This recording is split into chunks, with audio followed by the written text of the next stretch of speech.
but I've got no answers. I've actually got the mic this time. All right then. Before I say that, I've actually got a Gary Glitter Club joke myself. Oh no! You see when we started? You see when we started?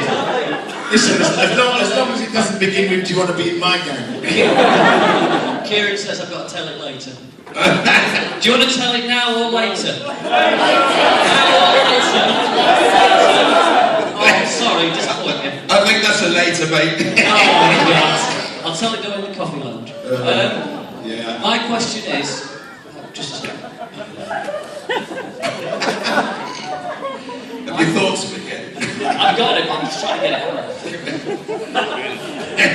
Steady. Not that kind of boy. He's reminiscing. My question is, what are your thoughts and feelings on being a part of the most sensational cult TV series for the last 25 years? And how do you think about the future? I actually really love Robot Wars, you're right.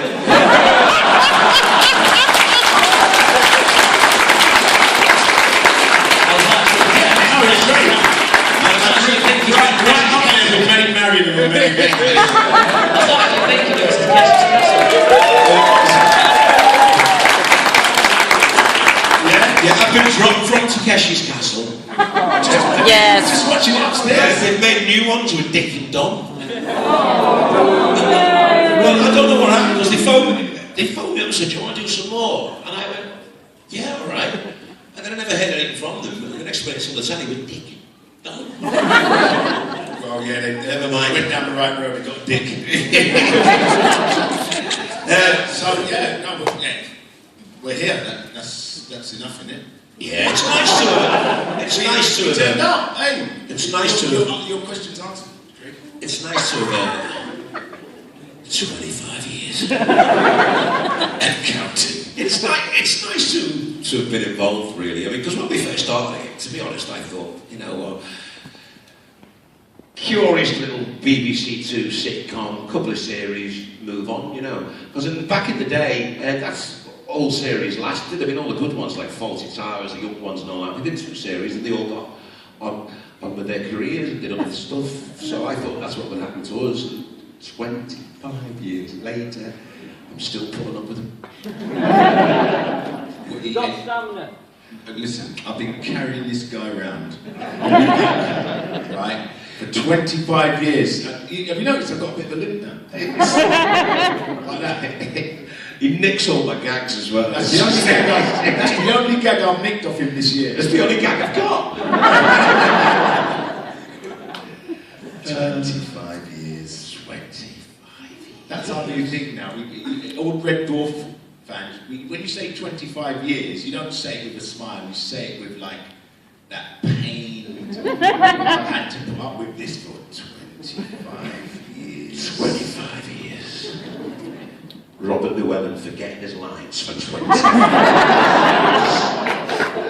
Walking around with Robert Llewellyn's lines taped to my forehead. 25 years of Chris Barry smelling of diesel. And bitter, because he's a bit drinky, don't let it fool you. The amount of times I've had to throw him in the bath, turn on the cold taps, give him 16 cups of coffee, vitamin B injection just to get him on set on time. Because that man lives a rock and roll lifestyle, I'll tell you. They don't know about the nights he spends in that garage. I don't know how he kept it out the papers. Head under the bonnet of some old Bessie. Then going back into the garage to get back under the car. That is Chris Barry. He's rock and roll. We are just mere imitations. That guy's the real McCoy. And I don't mean that. There's an autobiography called Chris Barry and the Pole Dancers. Series 11 opens with Chris at an orgy. If you don't believe me, ask Doug Naylor, he's outside. You don't believe me? Ask Doug. Yeah, Doug. But opening shot of Series 11 is Chris in the middle of an orgy. An orgy of car mechanics. Is that the right collective now for car mechanics? What is the collective now for car mechanics? The grease monkey of car mechanics. Spanky monkey, did you say? Don't. God, 25. And Chris Barry spanking his monkey. Chris spanking his monkey, Craig bashing the bish, and me Barclays banking. What a load of wankers. Oh, God. Another day, another dollar. It's getting really kind of low here. What's going on? I don't know, it's that Sunday morning feeling. Sunday, Monday. I'm sure some of them want to just open up the papers, have a cup of coffee, read the papers, and then there's us prattling on. You know what I mean? Hello, over there. Would you There's a lady. There's a lady. She's just waving at us. Oh, you're over there. Oh, there, over there. Oh, the lady. Hello. No pressure. Gonna be good. Right, I've heard, just rumours about Takeshi's castle. Yeah. Apparently they won a Mars bar at the end of it. Is this true? If not, what did they win? All they ever won is their teeth back. Yeah, you finished the course, here's your teeth back. Now, I think we did 150 episodes and only 3 people ever won in Takeshi's Castle, so I'm not sure what they won, but I think it was quite a substantial cash prize. I think that's why they made it so difficult to win. But it's an old series from Japan, filmed in the 80s, which the way we did it was, we bought all this footage from Tokyo Broadcasting Corporation, split it into 22-minute sections, and then we all went to the pub, right? And we had about 4 pints of Stella, a couple of chasers, then into the studio, stick the VT into the machine, pick up the microphone, no script or anything, and you just talk shite. And for some reason it kind of worked, you know. It was like there was no script or anything like that. A lot of it is just like saying what you see TV. I couldn't believe I could get away with some of the stuff I said on that show. At tea time on the telly, you know, you say things like she's on her hands and knees, big black balls bouncing off her bottom lip. Never thought I'd say that on the television, ladies and gentlemen. It's say what you see TV, you know. So it was just saying what you saw, really. But there were some great games in it. I love that one where it's such a simple game, but where they have to run at the door and then 30 miles an hour and then dive head first. And maybe, just maybe, they won't break their neck. Absolute genius. It was on upstairs before we came down. They love that ritual humiliation stuff, don't they, the Japanese, in many ways. That's a lot of their television's based on. But it was good fun to make, and fair play, I had a great run with it. Dick and Don want to carry the mantle, then let Dick and Don do it, you know. Yes, madam. Out of the 4 main Red Dwarf characters, if you had to swap for one episode and play someone else, who would you choose? Hattie Hayridge. I would be Kachansky. I think we'd all like to be Crichton, actually.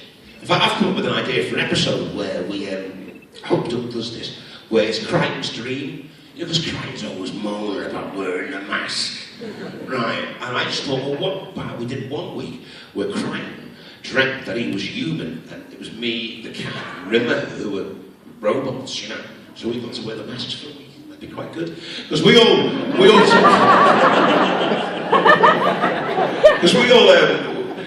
nicked a couple of Robert Spare masks on the last series, in series 10, and we stuck them on. And do you know what? It's amazing how different. Wearing the same mask, but it's amazing how different we looked. Him especially, because he went and blacked it up. It's true. I've got the photo on my phone. Yeah. And I was wearing one, and he was wearing one, and although it's the same mask, they were completely different looking characters. So we thought that'd be quite cool. We walked into Doug's meeting with them on. You should have seen his face. Ask him, he's here. Yeah, we were just telling him about the Crichton mask, Doug. When we walked into your meeting with the Crichton masks on. Leave Doug alone for now, she's arrived. Shh. Hello. what was the most fun that you had filming season 10? Going home at night. Mine was having lunch with Bill Pearson. No, the whole thing was, you know what, it was just kind of quite cool getting back together again after all those years and realising that none of us had grown up. And we've got running gags that we've been doing for 25 years and they still make us laugh, you know. And I do remember at one stage we're freezing in the back lot at Shepperton in this sparse bit of shrubbery that we're trying to pretend is a wood. And it was absolutely freezing. I just turned around to Chris and said, looked at what I was wearing, and I just turned around and said, this is no way for a man who's hurtling towards 50 with a handbrake to be dressed. You know, with the big leather pants on, the leather boots and the dreadlocks and the jacket. And we just kind of thought that 25 years and we still enjoyed it, we still got on. And I think we're closer now than we ever were as well, which is very good. Filming on the same backdrop. There's still 4 on the same backlog. Gonna get promotion. Doug had this film script where we got to go to Tunisia and all that, remember that? Showing us Showing us pictures of sand dunes in Tunisia and hotels and masseurs and... Never happened. We got the back lot at Shepperton.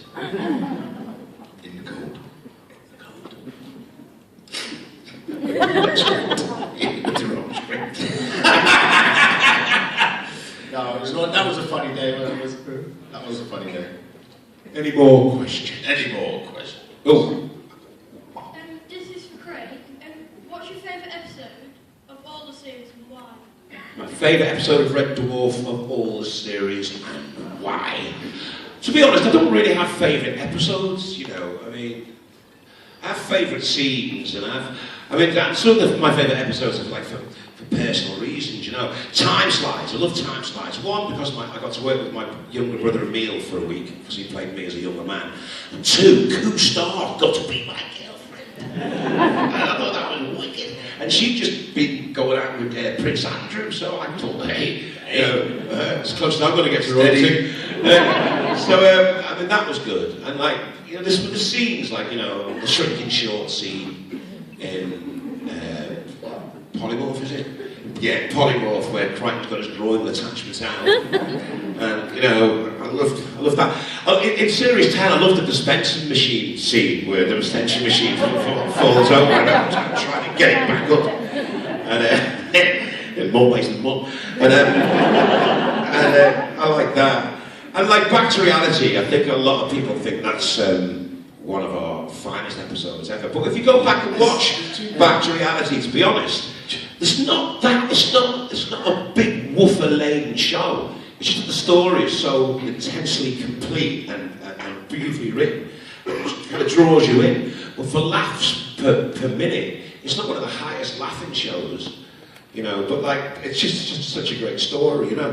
And I like Dallas. I thought that was a great story when we went back in Chef's history, yeah, with JFK. JFK, stuff like that. So, you know, for me, it's never really been sort of episode. I love Lemons in Series 10 as well. I thought Lemons was a great one.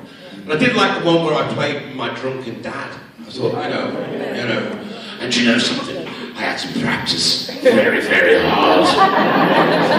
I was rehearsing all bloody week. I just love any scene that Craig ain't in. Talking about scenes, I love that scene that me and you were in when we're talking about Wilma Flintstone. Yeah. You know, top scene, you know what I mean? Top scene. Yeah, that was a neat experience. And out of Series 10, the whole moose thing, I thought, at the beginning of the first episode, man, that was just the whole through line that. And plus Doug having the courage really to kind of continue that and, you know, hoping that it wouldn't run out of steam, you know, and the whole phone thing. Big pressure. You know, so when the gag's been going for the whole show and, you know, live audience and you got to hit that gag and you know that if you get that wrong, boy, oh boy, you're not going to be popular. That was a bit of a wet bum time, I must say. But it, you know, when it hit off, it was just like, ooh, I'm standing there going, holy shit. Can I move yet? Yeah, it was great. Hiya.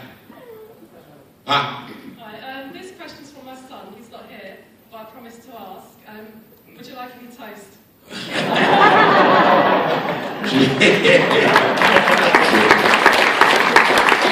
guy that said that's just left. You know, was he here, was he? Which one? John Lennon. No, thanks. That's that, everything.